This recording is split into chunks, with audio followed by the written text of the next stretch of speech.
Strong room को बार बार खोला गया है। पहली तारीख को वो लॉक हुआ था, 8 को खुलना था, लेकिन 5 तारीख को खोला गया, 6 तारीख को खोला गया। किस लिए खोला गया मैं पूछना चाहता हूँ। जरूरत है ना तो सही तरीके से इलेक्शन लड़नी थी हमारे खिलाफ, तो खुद उतर जाता मैदान में। हर्षदेव तुम्हें भी मिट्टी में मिला देता यहाँ चिनैनी से, लेकिन तुमने हेरा फेरी करवाई और ऑफिसर्स को इस्तेमाल किया।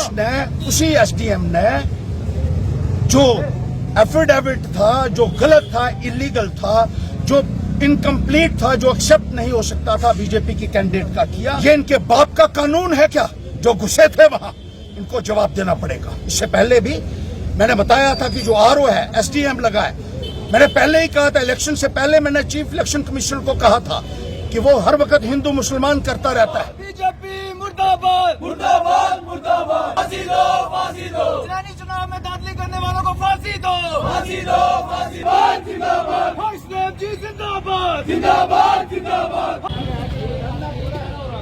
नहीं मना करो, 2-3 अभी वोट क्या कर रहे हैं? अंदर जाएंगे सारे,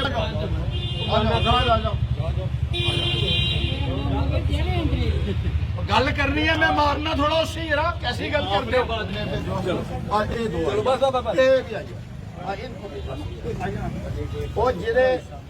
इन्हें भेजो ना यार। धांधलियां हुई है, बहुत बड़े पैमाने पे करप्ट प्रैक्टिस हुई है, इरेगुलरिटीज हुई है, इतनी नियमताएं हुई हैं जितनी आज तक किसी भी इलेक्शन में हिंदुस्तान में नहीं हुई है। अभी जो हमारे पास एक फुटेज आई है, सीसीटीवी का फुटेज आया है, जो स्ट्रांग रूम है उसका, हमने अप्लाई किया था कि हमें सीसीटीवी फुटेज दे दीजिए, ये नहीं दे रहे थे। फिर मैंने डीओ से कहा, डिस्ट्रिक्ट इलेक्शन ऑफिसर से कहा, मैंने कहा कानून ने प्रक्रिया के चलते हुए आपको ये देना पड़ेगा। और मैं उनका शुक्रिया भी अदा करता हूं कि उन्होंने कहा ठीक है, उन्होंने डायरेक्शंस दी और वो फुटेज हमें दी।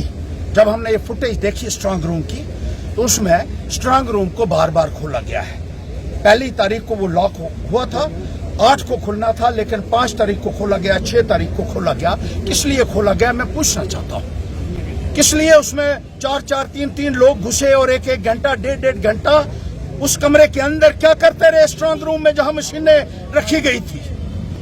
ये इनके बाप का कानून है क्या? जो घुसे थे वहां इनको जवाब देना पड़ेगा। इससे पहले भी मैंने बताया था कि जो आरओ है, एसडीएम लगा है, मैंने पहले ही कहा था, इलेक्शन से पहले मैंने चीफ इलेक्शन कमिश्नर को कहा था कि वो हर वक्त हिंदू मुसलमान करता रहता है, वो लोगों को जात और मजहब के नाम पर भड़काता है, वो जनसंघ और बीजेपी की बात करता है, उसको वहां से हटाया जाए क्योंकि गड़बड़ी करेगा।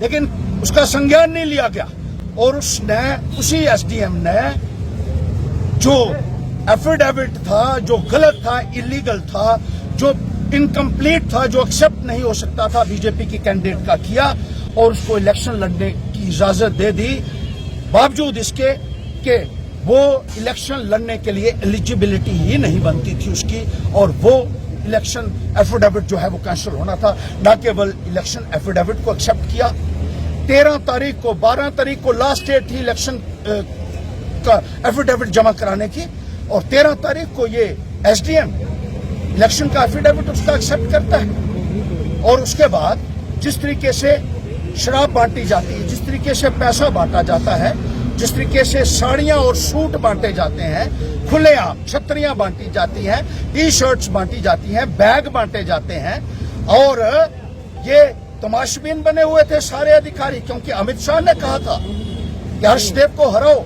अमित शाह चिनैनी में कहता है कि हर्षदेव हारेगा तो दिवाली मनाएंगे पूरे हिंदुस्तान में। अरे अमित शाह, जरूरत है ना तो सही तरीके से इलेक्शन लड़नी थी हमारे खिलाफ, तो खुद उतर जाता मैदान में।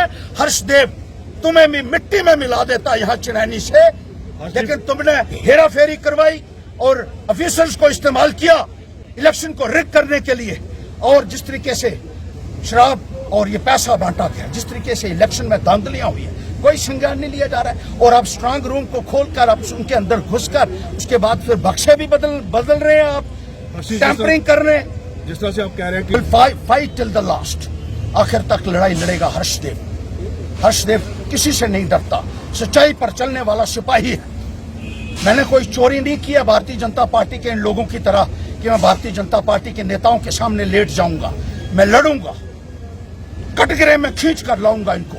आई fight till the last breath I fight. Need be I go to the Supreme Court. I'll make these people accountable who are committed the biggest dacoity on the democracy. They need to be punished. They cannot be allowed to go unpunished. And Harshdev will ensure this. तो जान पर खेल कर भी हम न्याय की लड़ाई लड़ेंगे और पाए तकमील तक इसको ले जाएंगे। और ये जो लोग उछल रहे हैं किसी के सर के ऊपर, ये समझ लें हर्षदेव कब्र तक पीछा करेगा उन लोगों का जिन्होंने ये गुनाह किया है और जिन्होंने बेईमानी की है, जिन्होंने इरेगुलरिटीज की है, जिन्होंने चोरी की है, जिन्होंने डाका जमहूरियत के ऊपर डाला है, उनका पीछा हर्षदेव कब्र तक करेगा। ये समझ लें, ये भ्रष्ट अधिकारी जो हैं।